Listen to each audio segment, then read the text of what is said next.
I jolted awake in the dead of night, my heart pounding in my chest. A sense of unease washed over me, unlike anything I'd felt before. It wasn't a nightmare that had startled me from sleep, but rather an instinctual feeling that something was wrong. As I lay there, staring at the ceiling, I couldn't shake the sensation that my life was about to change in ways I couldn't yet comprehend. The next few days were a blur of routine and restlessness. I couldn't pinpoint what was bothering me, but the feeling of dread persisted. Then one evening, as I was getting ready for bed, I found it, a man's shirt lying carelessly on our bedroom floor. It wasn't mine. My mind raced, trying to come up with a plausible explanation. Maybe it belonged to a friend who had visited recently, but deep down, I knew that wasn't true. Memories of Rachel's recent behavior flooded my mind. Her late nights at the office, the sudden increase in girls' nights out, and the way she had become more secretive with her phone. I tried to dismiss my suspicions, telling myself I was overreacting, but the doubt gnawed at me. Unable to shake the feeling, I decided to check her phone. My hands trembled as I scrolled through her messages, and there it was, a conversation with someone named Jason. The messages were friendly at first, but as I read further, they became increasingly intimate. My heart sank. Rachel had been hiding something from me, and it was worse than I had imagined. The next morning I confronted her. "Who's Jason?" I asked, trying to keep my voice steady. Rachel's eyes widened, and she stammered, "Just a colleague. Why do you ask?" Her nervousness was palpable, and I knew she was lying. Days turned into weeks, and my suspicions only grew stronger. I couldn't let it go, so I hired a private investigator to follow her. It felt extreme, but I needed to know the truth. The investigator worked quickly, and soon I had the evidence I dreaded. Photos of Rachel and Jason together, laughing, holding hands, kissing. They were more than just colleagues. They were lovers. The revelation shattered me. For 2 years, my wife had been having an affair, and I had been blissfully unaware. The pain of her betrayal cut deep, but so did the anger. I couldn't let her get away with this. She had destroyed our marriage, and I would make sure she faced the consequences. I started to devise a plan, one that would expose their affair and ruin their lives as they had ruined mine. It was time for Rachel and Jason to feel the pain and humiliation they had inflicted on me. In the weeks that followed my discovery, the pain of Rachel's betrayal simmered into a burning resolve. I needed proof, concrete, undeniable evidence that would reveal the truth to everyone around us. The private investigator had given me a starting point, but I needed more. I needed to make sure that there would be no escape for Rachel and Jason. Late one evening, after Rachel had fallen asleep, I crept into our bedroom and took her phone. My hand still shook as I unlocked it, but my resolve was stronger than my fear. I went straight to her messages with Jason, capturing screenshots of their conversations. Each text was a dagger to my heart, but I pressed on, saving every damning message and photo. Next, I turned to her email. The same pattern emerged: secretive exchanges, plans to meet in hotels, and even love letters. It was all there, laid out in painful clarity. I copied everything onto a flash drive, making sure I had multiple backups. This was my ammunition, and I couldn't afford to lose it. My search didn't stop at digital correspondence. I began looking through Rachel's belongings, finding receipts for expensive dinners and hotels, gifts that I had never seen. Every piece of evidence I found added to the weight of my anger and determination. I was building a case not just for divorce, but for retribution. With a growing file of evidence, I started to think about how to use it. I didn't just want to confront her privately. I wanted to expose her betrayal to the world, to make her feel the humiliation and pain that I was enduring. The perfect opportunity presented itself in the form of an upcoming corporate event. Rachel's company was hosting a grand celebration, and both she and Jason would be there, along with their colleagues and superiors. I made arrangements with the event organizers, posing as a tech consultant. It was surprisingly easy to gain access to the AV setup, and I prepared a presentation that would unveil Rachel and Jason's affair in the most public and humiliating way possible. I compiled the evidence into a slideshow, ensuring it would play at the peak of the evening when everyone's attention would be focused on the stage. As the day of the event approached, my anticipation grew. I knew it was cruel, but I wanted them to suffer as I had. I wanted the world to see the truth. I steeled myself for what was to come, knowing there was no turning back. The night of the event, I watched from the shadows as the room filled with people. Rachel was there, looking radiant and happy, completely unaware of the storm that was about to hit. Jason was by her side, their secret smiles and subtle touches only fueling my resolve. When the moment came, I signaled the technician, and the lights dimmed. The screen lit up with the first slide, Rachel and Jason in a passionate embrace. Gasps filled the room, followed by a stunned silence, as slide after slide revealed their betrayal. Rachel's face turned from confusion to horror as she realized what was happening. Jason looked equally stunned, his career and reputation crumbling before his eyes. The room erupted into chaos.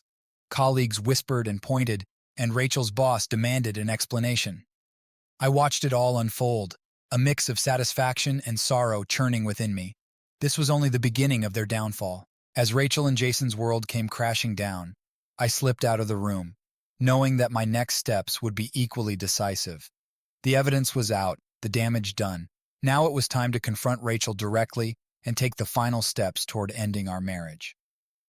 As I left the chaotic scene of the corporate event, I felt a strange mix of satisfaction and emptiness.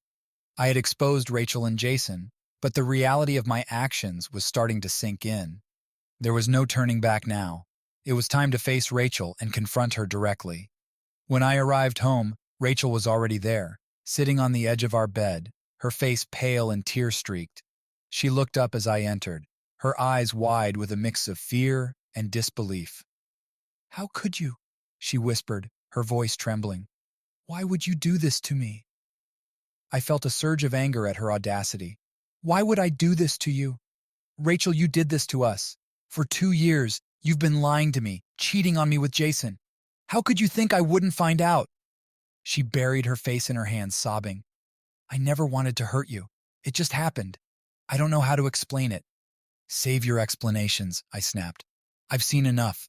I have all the evidence I need. We're done, Rachel. I'm filing for divorce." Her sobs grew louder, but I couldn't bring myself to feel any sympathy. The woman I had loved and trusted had betrayed me in the worst possible way, and there was no coming back from that. I turned and left the room, leaving her to face the consequences of her actions alone. The next few days were a whirlwind of legal consultations and paperwork. I filed for divorce, citing infidelity as the cause. My lawyer assured me that with the evidence I had, the process would be swift and in my favor. Rachel tried to reach out to me several times, but I ignored her calls and messages. There was nothing left to say. Rachel and Jason's affair quickly became the talk of the town. Gossip spread like wildfire, and their reputations were in tatters. Jason lost his job, and Rachel was placed on indefinite leave. The scandal had a ripple effect, damaging not only their personal lives, but also their professional careers. I moved out of our shared home and found a new place, a small but cozy apartment where I could start fresh. The silence of my new surroundings was both comforting and disconcerting.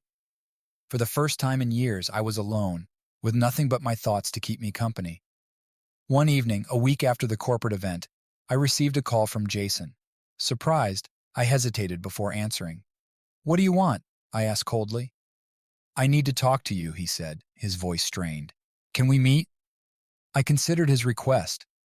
Part of me wanted to tell him to go to hell, but another part of me was curious. What could he possibly have to say? Against my better judgment, I agreed to meet him at a nearby cafe. When I arrived, Jason was already there, looking haggard and defeated. He gestured for me to sit, and I took a seat across from him. "I'm sorry," he began, his voice heavy with remorse. "I know that doesn't mean much, but I needed to say it." I stared at him, waiting for more. "Is that all?" I asked, my tone icy. He shook his head. "No, I wanted to explain. Rachel and it started as just a friendship, but then things got complicated, and we made some terrible choices. I never meant to hurt you." I felt a flicker of pity for him, but it quickly faded. "You destroyed my marriage, Jason. Do you understand that? You and Rachel lied to me for 2 years." "I know," he said, his eyes downcast, "and I'll regret it for the rest of my life. I've lost everything. My job, my reputation, and any chance of being with Rachel. She's devastated." Hearing this, I felt a strange sense of closure. His life was in ruins, just as mine had been. But unlike him, I had a chance to rebuild, to start anew. I stood up, ready to leave. "Goodbye, Jason," I said, turning to walk away. "I hope you learn from this." As I exited the cafe, I felt a weight lift from my shoulders. Jason's apology hadn't changed anything, but it had given me a sense of finality. I could finally close that chapter of my life and move forward. The divorce proceedings moved quickly, and soon enough, Rachel and I were officially separated. I began to focus on rebuilding my life, finding solace in my work, and reconnecting with old friends. It wasn't easy, but each day brought a little more peace and a little less pain. I knew that the road ahead would be long and challenging, but for the first time in a long while, I felt hopeful. My life had been shattered, but now it was up to me to pick up the pieces and create something new. As the divorce was finalized, a sense of relief washed over me. The legal battles were behind me, and I could finally focus on moving forward. I poured my energy into my work, taking on new projects and responsibilities. My colleagues noticed the change in me, and I began to earn a reputation as a dedicated and hardworking professional. In my free time, I reconnected with old friends, people I had neglected during the tumultuous years with Rachel. They welcomed me back with open arms, offering support and encouragement. Slowly, the wounds of betrayal began to heal, and I started to feel like myself again. One evening, at a friend's suggestion, I joined a local gym. Exercise became a new outlet for my emotions, helping me to clear my mind and regain my confidence. It was there that I met someone who would change my life in ways I hadn't expected. Her name was Jessica. She was a personal trainer, vibrant and full of life. Our initial interactions were casual, just friendly advice and workout tips. But over time, we began to talk more, sharing stories and laughter. There was a spark between us, something I hadn't felt in a long time. As weeks turned into months, my friendship with Jessica deepened. We started meeting outside the gym, grabbing coffee or dinner, and spending hours talking about everything under the sun. She was compassionate, understanding, and most importantly, honest. Her openness was a refreshing change from the deceit I had experienced with Rachel. One evening, after a particularly intense workout session, we found ourselves sitting on a park bench watching the sunset. The conversation turned personal, and I found myself opening up to her about my past. "I've been through a lot this past year," I admitted, my voice heavy with emotion. "My wife, she cheated on me for 2 years. It nearly destroyed me." Jessica looked at me with sympathy in her eyes. "I'm so sorry you had to go through that," she said softly. "But you're strong. You've come so far already." I smiled at her, feeling a warmth spread through me. "Thanks, Jessica. You've been a big part of that." We sat in comfortable silence for a while, the orange glow of the sunset casting a serene light around us. Then, almost without thinking, I reached for her hand. She didn't pull away.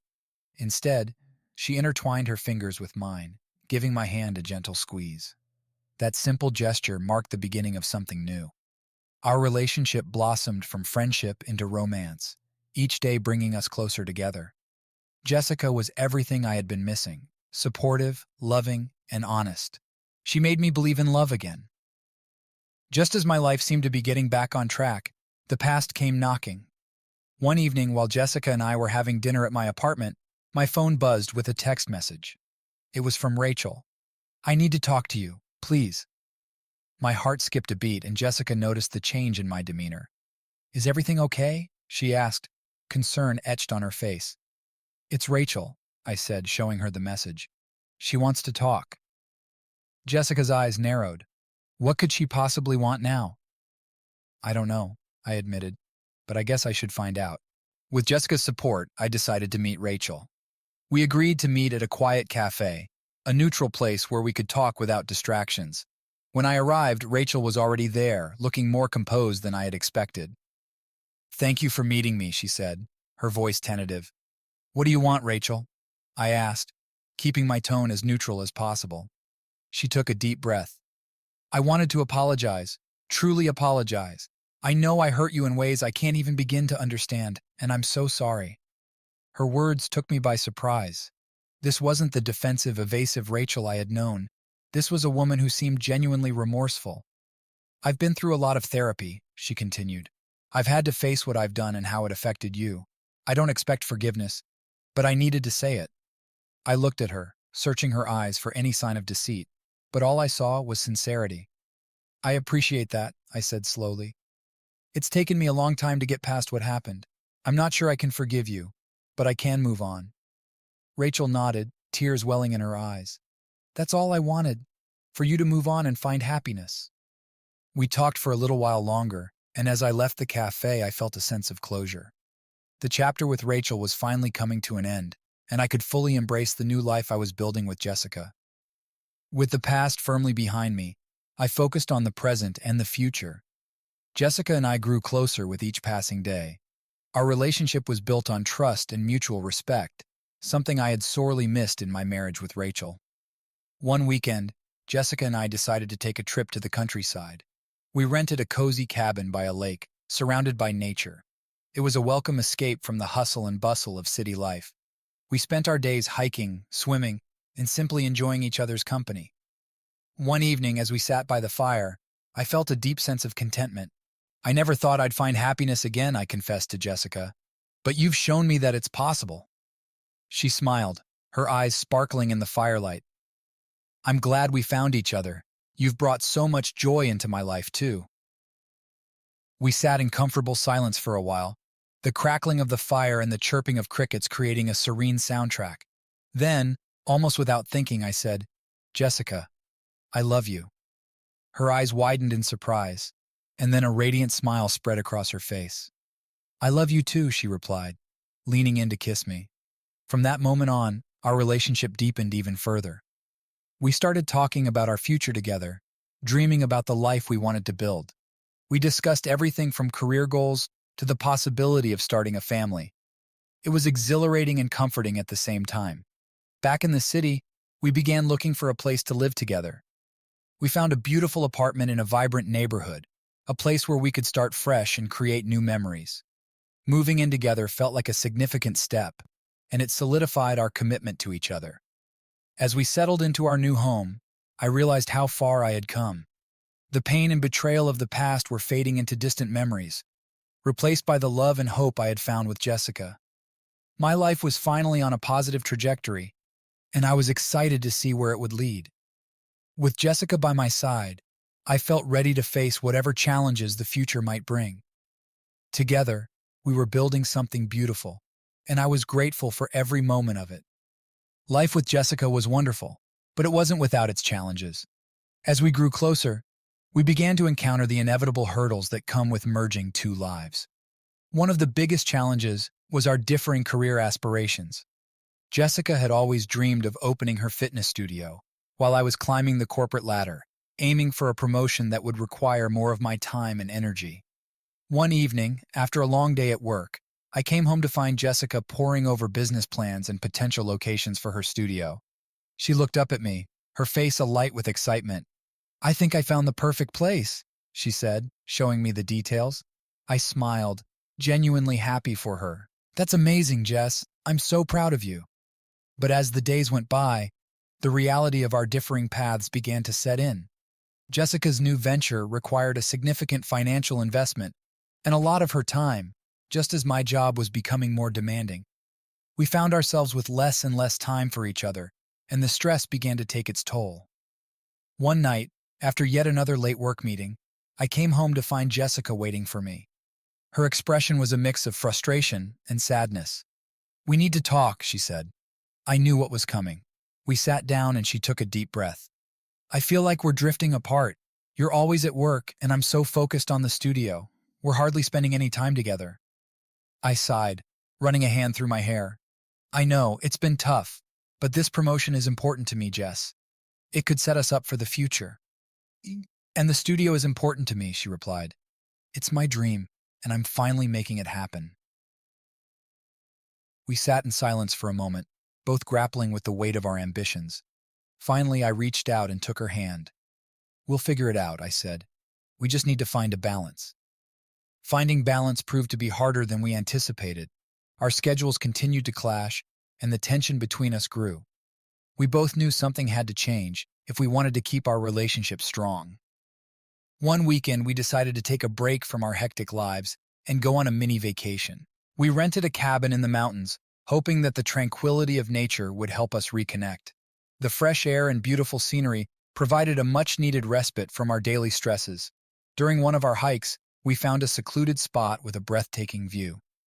We sat down on a rock, and Jessica leaned her head on my shoulder. "I've missed this," she said softly. "Just being with you without any distractions." "I've missed it too," I admitted. "I know we've both been so focused on our goals, but I don't want to lose what we have." We spent the rest of the day talking about our dreams, our fears, and our love for each other. It was a heartfelt conversation that brought us closer than we had been in months. We realized that while our ambitions were important, our relationship was the foundation that supported everything else. When we returned to the city, we made a conscious effort to prioritize our time together. I adjusted my work hours where I could, and Jessica found ways to delegate tasks at the studio. We started having regular date nights, and even simple things like cooking dinner together or going for a walk became cherished moments. Our efforts paid off. The strain in our relationship began to ease, and we found a new rhythm that worked for both of us. Jessica's studio opened to great success, and my promotion came through, bringing with it new opportunities and challenges. But this time, we faced them together, as a team. One evening, as we sat on our balcony, looking out at the city lights, Jessica turned to me with a smile. "We've come a long way, haven't we?" I nodded, taking her hand in mine. "We have, and I wouldn't want to be on this journey with anyone else." Life wasn't perfect, but it was ours, and we were making it work. Together, we were building a future that was bright and full of promise. Just as Jessica and I were settling into a comfortable routine, life threw us another curveball. One morning, as we were having breakfast, Jessica looked unusually pale and distracted. Concerned, I reached across the table and took her hand. "Are you feeling okay?" I asked. She hesitated for a moment before answering. "I've been feeling off for a few days now. I think I should see a doctor." A wave of worry washed over me, but I tried to stay calm. "Do you want me to come with you?" She nodded, grateful. We made an appointment for later that day, and I left work early to accompany her. As we sat in the waiting room, the minutes seemed to stretch into hours. Finally, the doctor called us in. After a thorough examination and some tests, the doctor returned with a serious expression. "Jessica, it looks like you might be pregnant." The room seemed to spin for a moment as the news sank in. Jessica and I exchanged stunned glances. We hadn't planned for this, and the timing couldn't have been more unexpected. "Pregnant?" Jessica repeated, her voice barely above a whisper. "But we were so careful." "Sometimes life surprises us," the doctor said gently. "We'll need to do a few more tests to confirm, but in the meantime, take care of yourself." We left the clinic in a daze, holding hands but saying little. The drive home was silent, each of us lost in our thoughts. When we finally walked through the door, we sat down on the couch, still grappling with the news. "What do we do now?" Jessica asked, her voice trembling. I took a deep breath, trying to steady my thoughts. "We take it one step at a time. First, we confirm the pregnancy. Then, we figure out how to move forward together." The next few days were a whirlwind of emotions. Jessica's pregnancy was confirmed, and we had to adjust to the reality of becoming parents. It was daunting, but as the initial shock wore off, we began to embrace the idea of starting a family. We attended prenatal appointments together, learning as much as we could about what to expect. Jessica was a natural, her nurturing side shining through as she prepared for the baby. I found myself feeling a mixture of excitement and nervousness.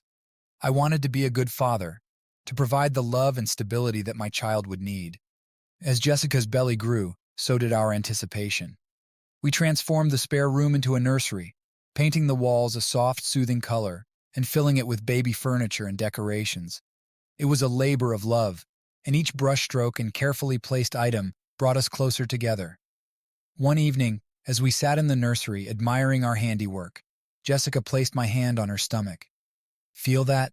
she asked, her eyes sparkling with joy. I felt a gentle kick, and a surge of emotion welled up inside me. "That's our baby," I said, my voice filled with wonder. "Our little one."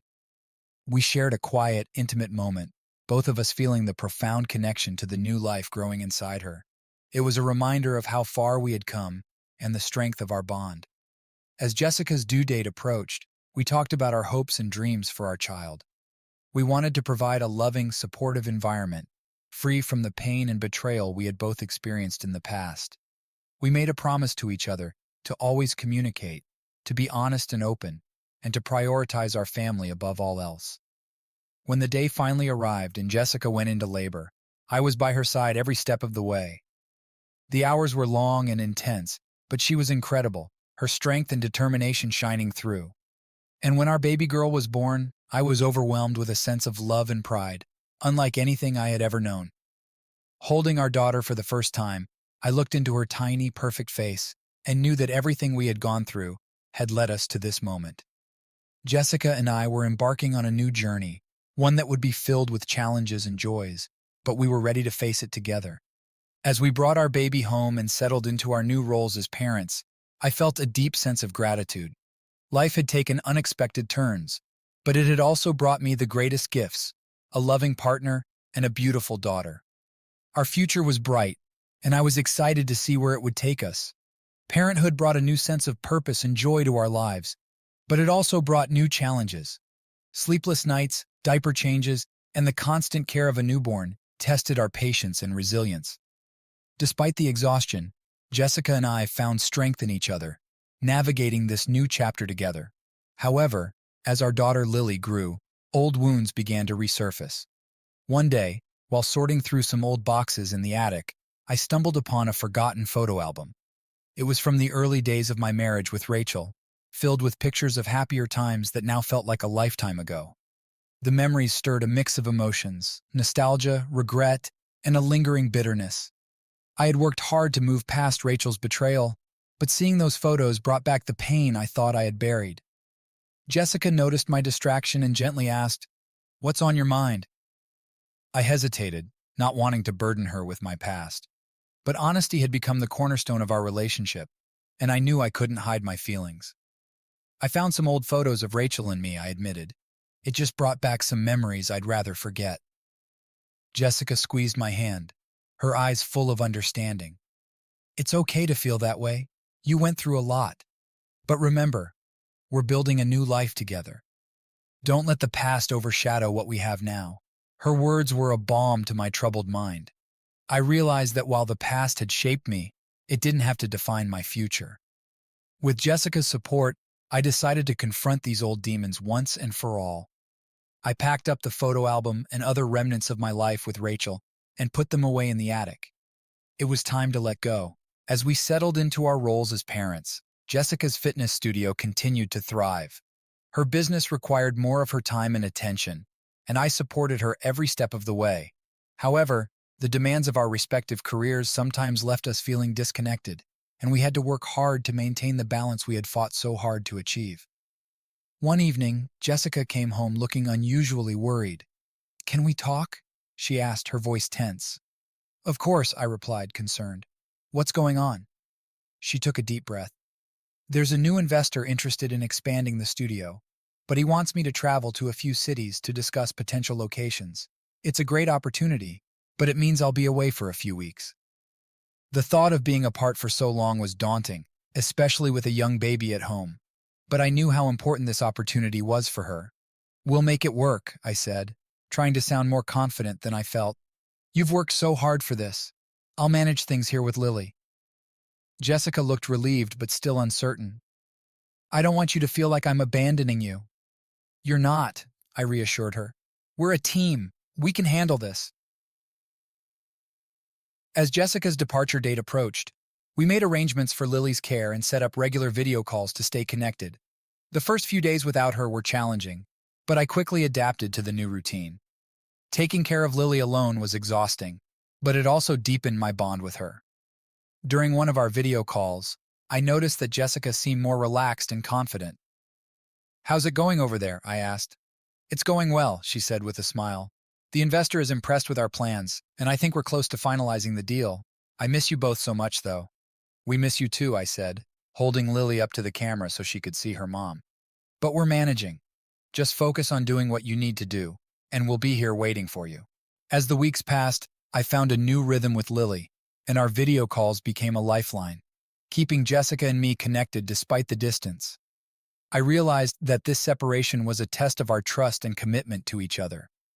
We had built our relationship on a foundation of honesty and mutual support, and this challenge only reinforced those values. When Jessica finally returned home, the reunion was sweet and emotional.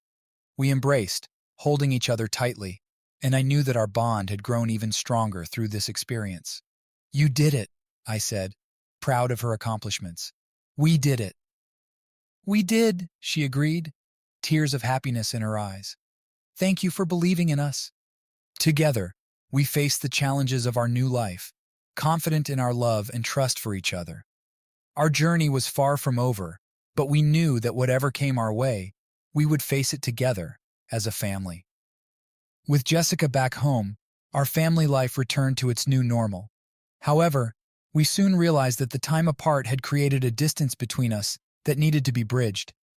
Caring for Lily and managing our careers left us with little time for each other, and our once thriving romance began to feel strained. One evening, after putting Lily to bed, Jessica and I sat down to talk. "I feel like we've been so focused on everything else that we've forgotten about us," she said softly.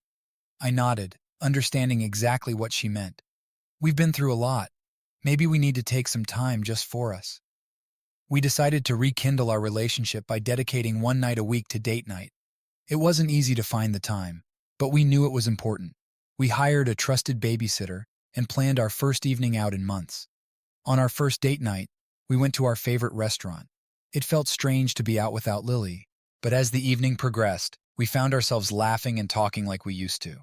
The spark between us reignited, and I was reminded of why I fell in love with Jessica in the first place. Over the next few weeks, our date nights became a cherished routine. We explored new places, revisited old favorites, and even took a dance class together. These evenings allowed us to reconnect and strengthen our bond. We also made an effort to communicate more openly about our feelings and concerns, ensuring that we were always on the same page. One night, after a particularly wonderful evening out, Jessica turned to me and said, "I feel like we're falling in love all over again." I smiled, pulling her close. "We are, and I wouldn't have it any other way." Our renewed intimacy brought a new level of happiness to our lives. We were not just partners and parents. We were lovers and best friends, committed to growing together and supporting each other in every way possible. As our relationship grew stronger, Jessica and I began to think more seriously about our future. We wanted to provide the best life possible for Lily and any future children we might have. This meant making some important decisions about our careers, finances, and long-term goals. One weekend, we decided to have a family planning retreat. We left Lily with her grandparents and rented a cozy cabin in the woods where we could focus on discussing our future without distractions. It was a beautiful, peaceful setting, perfect for reflection and conversation. We spent the first day exploring the area, hiking through the forest and enjoying the fresh air. That evening, we sat by the fireplace with a notebook and pen, ready to map out our plans. "Let's start with our goals," Jessica suggested. "What do we want for ourselves and our family in the next 5, 10, and 20 years?" We talked about our dreams and aspirations. Jessica wanted to expand her fitness studio into a wellness center, offering a variety of services to help people lead healthier lives. I expressed my desire to eventually start my consulting firm, leveraging my experience to help other businesses succeed. We also discussed our financial goals. We wanted to save for Lily's education, invest in a family home, and ensure we had a comfortable retirement plan. We made a list of steps we needed to take to achieve these goals, from setting up savings accounts to exploring investment opportunities. The conversation then turned to our family. "Do we want more children?" I asked. Jessica smiled. "I think I'd love to have at least one more, but maybe not right away.